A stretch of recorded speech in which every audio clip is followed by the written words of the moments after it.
기생충 펀팩트. 하여튼 그래서 치충에 대한 재미있는 기록들이 종종 남아 있습니다. 치충.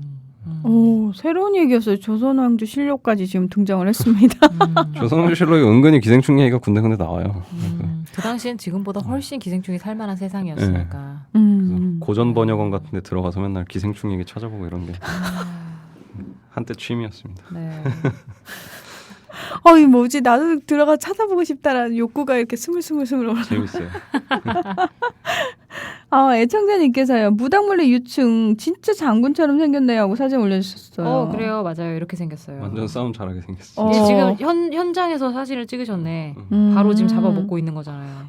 진딧물. 네. 와, 근데 이런 아이가 나중에 그 예쁜 그렇죠. 무당벌레가 된다는 거 아니에요? 네.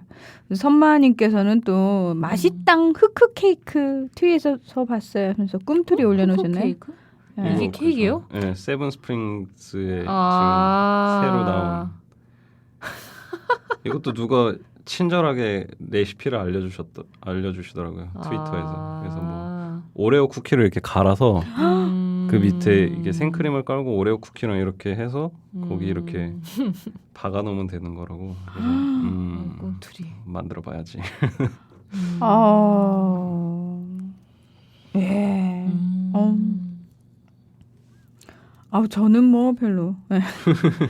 우리 예쁜 기생충 엄마님께서요. 옛사람들이 마당 귀에 작은 바위를 옮겨다 놓고 물을 줘 이끼를 안 치는 거라든가 흰 화선지 위에 붓을 들어 아주 생략되고 추상된 귀골이 느면한 한 덩어리의 물체를 그려놓고 이름하여 석수도라고 바라보고 좋아하던 일을 생각하며 가슴이 흐뭇해진다.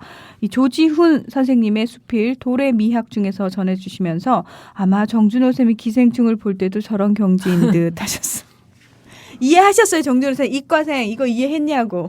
앞에는 모르겠고 바라보고 좋아하면 가슴이 흐뭇해진다는데 요거밖에 안 들어.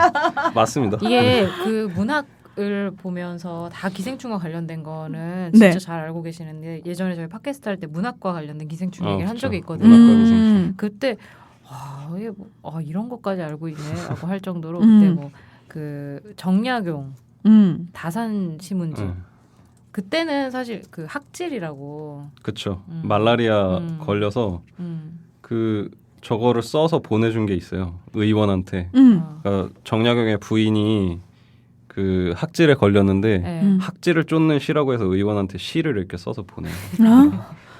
학질이 독한 놈이다 막 이런 얘기를 써가지고. 학질에 걸렸을 때 읽는 시라고 하면서 여기 있는데 으스스 한기 돌 땐 살갗이 싸늘하고 열이 펄펄 끓을 땐 간장을 조리는 듯 귀신은 약속한 듯 내 어찌 찾아오며 복성은 온 성안을 어찌 두루 못 비추나 이제 장차 한 뿌리 동삼을 가지고서 문 밖으로 귀신 몰아 평안을 얻고지고 이렇게 돼 있어요. 그거 읽으면은 학질을 물질 수 있는 건가요? 그 학질을 물리칠 수 있을진 모르겠지만 어쨌든 굉장히 열이 많이 나는 것 같은 느낌이네요. 근데 이 첫 번째 문장이랑 두 번째 문장이 그 말라리아의 아주 전형적인 증상을 나타내는 거거든요. 그러니까 이게 막 살이 아파요. 네, 살이 그러니까 오한이랑 고열이 이렇게 왔다 갔다 하니까 정말 추워졌다가 정말 뜨거워졌다가 이게 계속 반복해서 일어나는 게 말라리아의 특징인데 여기 보면 한기 돌 때 살까지 싸늘하고 이거는 오한일 때 이고 그리고 열이 펄펄 24시간 주기로 이제 48시간 주기로 돌아오면 열이 펄펄 끓을 때 간장을 조리는데 이렇게 한국에 해서. 있는 게 이제 3일열 말라리아라 그래서 이틀 쉬고 하루 열나고 이틀 쉬고 하루 열나고 그런 시기거든요. 하루거리라고 부르기도 하고. 그렇죠. 그래서 그것도 있고 워낙 한국에 이 말라리아가 심했었기 때문에 네. 학질에 관련된 그런 굉장히 얘기가. 많아요. 서정주 시인도 옛날에 학질과 관련된 시를 썼었죠. 내가 학질에 걸려 영 못 쓰게 되면 이런 제목으로 해서.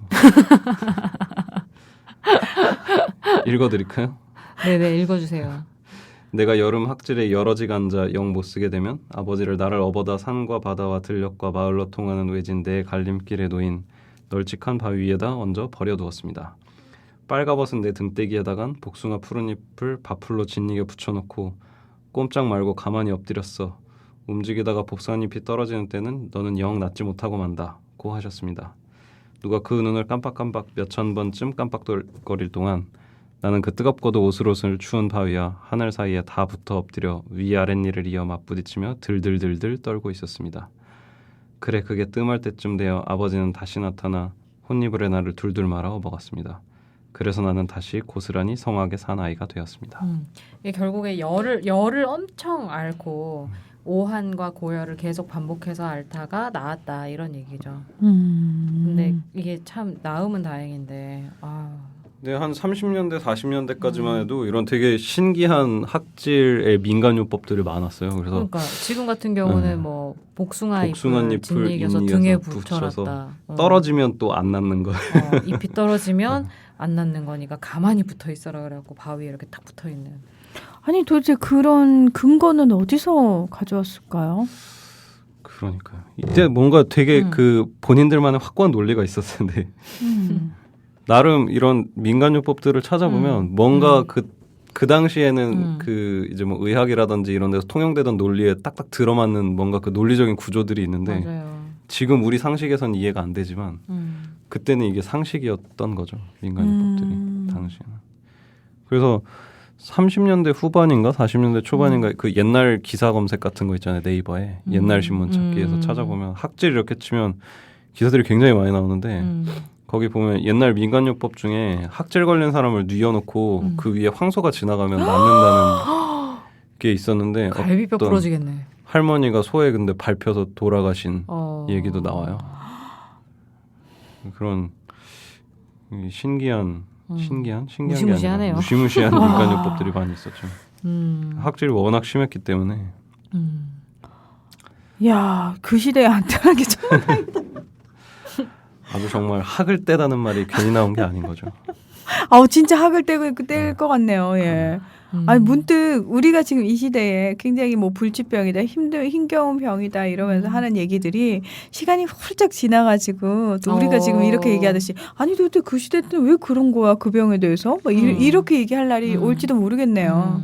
네. 아직도 말라리아 뭐 치료가 가능하다지만 1년에 한 200만 명, 300만 명씩 걸려서 80만 명이 죽고 있거든요. 지금 전 세계에서 한 해에만. 사망률 꽤 높은데요? 엄청나게 많은 사람들이 몇백만 명이 아니라 2억 명 정도는 걸리고 있을 것 같네. 1, 2억 명 정도. 말라리아는 진단이 안 되는 사람들도 아직 많아요. 잠복기가 굉장히 긴 것도 있어서 뭐 10년 뭐 이렇게 잠복기 긴 것도 있잖아요. 그래서 군대 갔다 와서 10년 뒤에서야 열이 막 나갔고 이게 뭔지도 모르겠고 뭐 한참 뒤에 진단이 됐는데 그때쯤 되면은 또 막 증상도 없어졌다가 막 이렇게 왔다 갔다 해서 진단도 어렵고 그래요. 그래서 제대하고 나서 말라리아로 군병원 찾아오시는 분들이 1년에 몇 분씩 계세요. 아직도. 군인들이 주로 많이 걸리기 때문에. 왜냐하면 경기 북부, 강원 북부가 말라리아 유병 지역이라서 그쪽에 계신 전방에 그 근무, 철책성. 그렇죠. 전방에 근무하신 분들은 가능성이 있죠. 그래서 근데 한국 그 3.1날 말라리아의 특징이 잠복기가 다른 나라 말라리아보다 길다는 건데 그렇죠. 그게 굉장히 몇 년씩 아마 한국에는 겨울이 길어서 그게 적응한 결과가 아닐까 이렇게 추측하시는 분들도 다른 있어요. 나라 3.1열보다. 네.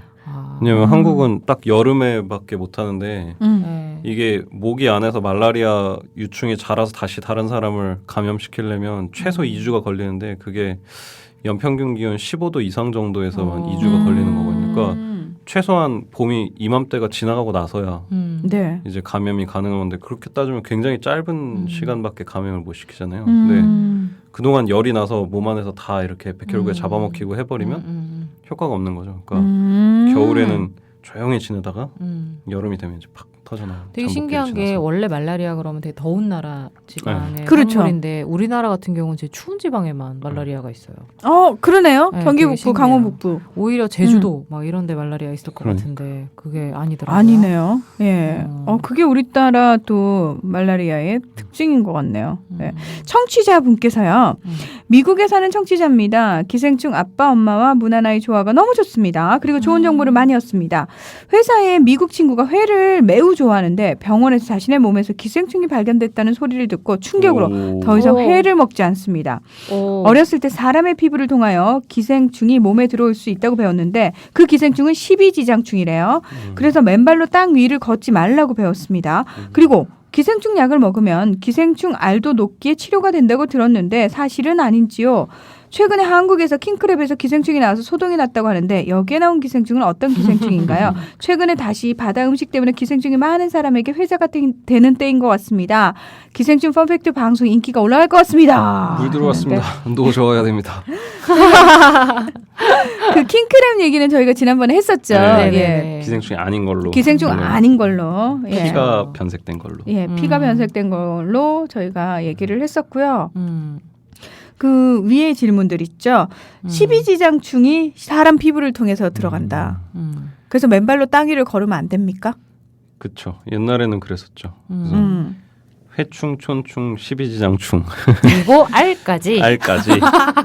근데 사실 12지장충이 지금 요즘은 12지장충이란 말을 더 이상 쓰지 않고요. 네. 구충이라는 말을 그쵸. 쓰고 있는데 왜요? 12지장충이 정확한 명칭이 아니라고 하셔서 지금은 구충, 구충도 쓰고 12지장충도 하는데 이제 일반명을 하나로 합친 거죠.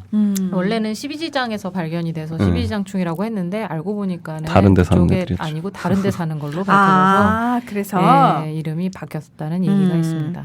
그래서 구충 같은 경우에는 원래 미국에 이게 엄청나게 많은 오. 기생충이었거든요. 아 정말. 미국에 사는 청취자분이라서 교육을 그렇게 받으셨을 수 있다는 생각이 들긴 하네요. 한국에도 그렇구나. 있긴 있었는데 네. 이게 따뜻한 지역가 부화를 하고 나서 땅에서 이렇게 춤을 추고 있어요. 애들이 춤을 추고 있다가 춤추는 거 맞습니까? 정말 진짜 춤을 춥니다. 애들이 이렇게 길다랗게 생겼어요. 이게 네. 유충이 이렇게 고개를 이렇게 빳빳이 세우고 이렇게 뱀 춤 추듯이 이렇게 춤을 추면서 이렇게 발이랑 접촉하면 바로 파고 들어가는 습성이 있어요. 그럴 때 사람은 못 느끼나요? 따끔하거나 뭐. 들어가고 나서 간지럽죠. 그 파고 들어간 자리가 애들이 이렇게 눈에 안 보이는 크기잖아요. 눈에는 안 보이는 크기죠. 그러니까.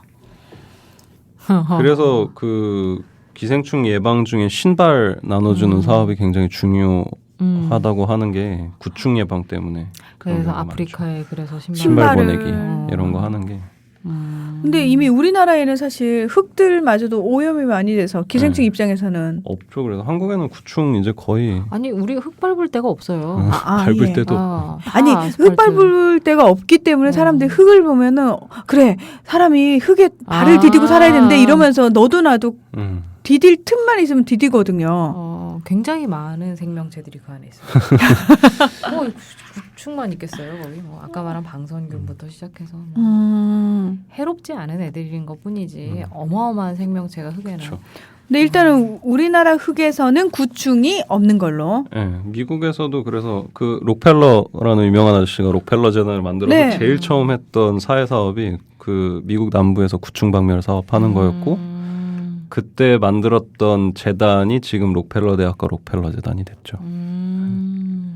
그래서 미국 남부에서는 미국 남부가 또 특히 미국에서도 못 사는 지금도 약간 소득 불평등이 있는 지역 중에 하나인데 그 지역에 구충이 너무 많아서 남부 사람들은 게으르다라는 이런 편견이 있거든요. 미국에서는. 근데 구충이 너무 많아서 피를 항상 너무 많이 쓰고 있으니까 그게 빈혈이 지친, 생겨서. 빈혈이 생겨서 지친 게 게으른 것처럼 보였던 거예요. 그 당시에. 그래서 남부에 대한 그런 여러 가지 낙인들이 사실은 기생충 때문이었다라는 얘기도 있고. 와우. 기승전 기생충. 야우. 예. 그리고 또 이게 구충이 특이한 것 중에 하나가 구충 때문에 일어나는 빈혈 때문에 이식증이 많이 생기거든요. 이상한 이식증. 흙 같은 거 집어먹고 뭐 페인트 조각을 집어먹는다든지 이런 부차적인 증상들이 나타나는데 아니 세상에 이런 일이 이런 거 보면은 네. 예. 그런 거 이식증이요. 드시는 분들이 기생충에 감염이 구충이 있어요. 그걸까요? 아니 뭐 흙 집어 먹는다는 얘기는 예전에 이제 빈혈이 있으면 철분 부족이 계속 있으니까 네. 어떤 미네랄 섭취를 위해서 페인트 조각이나 뭐 그런 냄새 나는 것들, 철 냄새 나는 것들 자꾸 집어 먹는다 이런 얘기들이 있긴 있는데 요즘에는 아무리 빈혈이 있어도 이식증 철분 제제를 약국에서 팔아요. 그러니까 그렇죠. 사 드세요. 네. 깨끗한 걸로. 옛날 미국 남부에서는 흙을 팔았대요. 하도 그 이식증이 걸린 사람들이 많으니까 이렇게 맛 좋은 흙 어디 흙이 이게 뭐가 높아서 맛이 좋다더라 그래서 엄마 제 흙 먹어 우편 이게 배달 그냥 엄마 엄마 나 흙 좀 사줘. 왜 우리도 물 제주도에서 나온 물, 강원도에서 나오는 물, 충청도에서 나오는 물 이거 보면서 어느 물 맛이 좀 다른 것 같아 이러면서 본인들이 선호하는 생수들이 또 있잖아요. 그럼 그것과 다를 바가 하나도 없네요. 흙 맛이 어느 주가 좋대도. 저희 흙은 지하 어디서 파낸 거고 뭐 이런 거 그걸 있잖아요. 어떻게 먹었을까? 물에 타 먹었을까? 그러니까. 그냥 이렇게 숟가락으로. 그 좀 찰흙처럼 되게 부드러운 흙 있잖아요. 아. 그런 걸 굳혀서 이렇게 갉아 먹는데 음. 케냐랑 탄자니아도 구충이 많아서 많이 먹거든요, 흙을. 오. 그래서 동네 마트에서 팔기도 해요. 흙을 이렇게 조그만 병에 담아서. 그럼 이렇게 흙 덩어리가 들어 있는데 그거 이렇게 사서 이렇게 막 갉아 먹거나 빨아 갉아 먹거나. 먹으면은 어떤 효과가 있나요? 그냥 뭐 스낵 같은 거죠. 그러니까, 과자죠, 과자. 그러니까 사람들이 먹기를 원하기 때문에 생기는 거죠. 뭔가 그쵸, 치료 이식증이 목적이 있는 사람들 같은 경우에는 예. 흙을 계속 이렇게 좀 본능적으로. 예, 아. 약간 우리가 카페인 중독 있거나 초콜릿을 먹고 싶어 하는 그런 느낌인 것 같아요. 제 생각에는. 아. 이해가 잘 되는구만. 예. 아, 그렇군요. 맞아요. 누군가 입에 커피는 도대체 저 쓴 걸 왜 마시지? 저 사약 같은 걸. 근데 저 같은 경우에 사약 한 사발을 굉장히 좋아하거든요. 그렇죠. 예. 그래서 그렇지. 남들 눈에 이식증일 수 있겠다. 예, 근데 본능적으로 뭔가 땡겨. 커피가. 예. 예. 현대인에게 중독, 약물 중독은 필수 아니겠습니까? 그러네요. 예. 그리고 기생충 알은 예, 녹지 않는 걸로 저희가 얘기를 그때 했었나요? 그쵸. 구충제를 먹어도. 그렇죠. 그거 뭐지? 알까지? 그건 뭐지? 알까지. 아, 그거 찾아보기로 했는데 아직 못 찾아봤네. 진짜 알까지 없어지느냐? 네. 예, 그거 저희가 지난번에 굉장히 궁금했잖아요. 알까지 한번 제가 나중에 다시 찾아보겠습니다. 다음 주에. 네, 꼭 예, 얘기해 다음 주시고. 주에 알까지. 네, 아 우리 또 미국 청취자분이 이렇게 달아주시니까 우리 방송을 또 이렇게 멀리서도 정말 많은 분들이 글로벌하게 우리가 생각지도 못한 곳에서 듣고 계신다고 하니까요. 아, 그 전에 2, 3주 전쯤인가 2주 전쯤에 체코에서 듣고 계신다고. 아, 네네네. 네, 그런 네. 얘기도 있었어요. 그거는 우리 젊은 유월님이 체코로 출장을 가셨어요. 아. 몇 개월. 네. 그래가지고. 그렇구나. 체코 기생충 현황도 나중에 그러니까 그때도 그 얘기했었잖아요. 그러니까. 체코 기생충 현황. 예. 마땅히 없는 걸로. 저희가 오늘은 이렇게 AS를 하면서 예. 중간중간에 많은 얘기들을 했습니다. 정말 많은 얘기들을 했어요. 맞아요. 나는 이렇게 유용한 프로가 있을 수 없다고 생각해요. 진짜로. 예. 오줌이 그렇게 무결점에. 아니 그래서 왜 어디 고립되신 분들 보면 자기 오줌 받아 마시잖아요. 먹었다고. 응. 그러면 뭐 이랬는데 그게 아니었어. 음. 그게 사실은 원인을 알 수 없거나 출처를 알 수 없는 물보다는 훨씬 낫다는 거지. 그렇죠. 제일 안전한 식수원이죠. 그러니까요. 예. 물론 노폐물도 많이 있어요. 네. 오줌은 네. 어쨌든 노폐물을 버리기 위한 수단이니까요. 근데 네. 심장이 망가지긴 균이 하지만. 없다는 것뿐이지 뭐 아, 이게 뭐 균만 없답니다, 여러분. 양분이 있다는 얘기는 는 아니에요. 아니고 네. 그냥 균만 없다. 이거 몸 밖으로 뭐- 내보내는 건 다 이유가 있어서 나오는 거죠. 그 우리 몸은 단 0.001g도 몸 밖으로 양분을 내보내지 않습니다. 진짜요?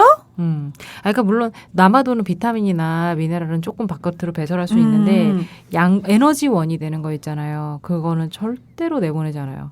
그러니까 먹는 건 다 쓰거나 저장한다는 얘기입니다. 모자란다고 자꾸 드시면 다 살로 가요. 그게 나오기 시작하면 이제 그게 병이 나오기 되는 시작하면 거죠. 병이죠. 병인 당뇨라고 거죠. 당뇨. 하잖아요. 소변으로 당이 나간다. 그럼 그건 병인 거잖아요. 병입니다. 우리 몸은 한 톨도 내보내지 않아요. 되게 효율적인 기관이죠. 그러게요. 되게 이게 훌륭한데? 그래서 아까 먹고 조금 배고프다고 다시 먹으면 자꾸 이제 남는 에너지는 저장해두다가 72시간을 기다리다가 저장되어 있는 거 안 쓰고 넘어가면 지방으로 전환. 72시간 안에 그러면 쓰면 되는 거예요? 그렇죠. 72시간 동안 기다려도 나를 써주지 않으면 지방이 되어 이 몸 어디 구석구석에 다 들어가 있다는 거. 혹시 많이 드신 분들은 72시간 안에 꼭 무슨 사단을 해서든지 그것들을 다 소비해 주시길 바랍니다.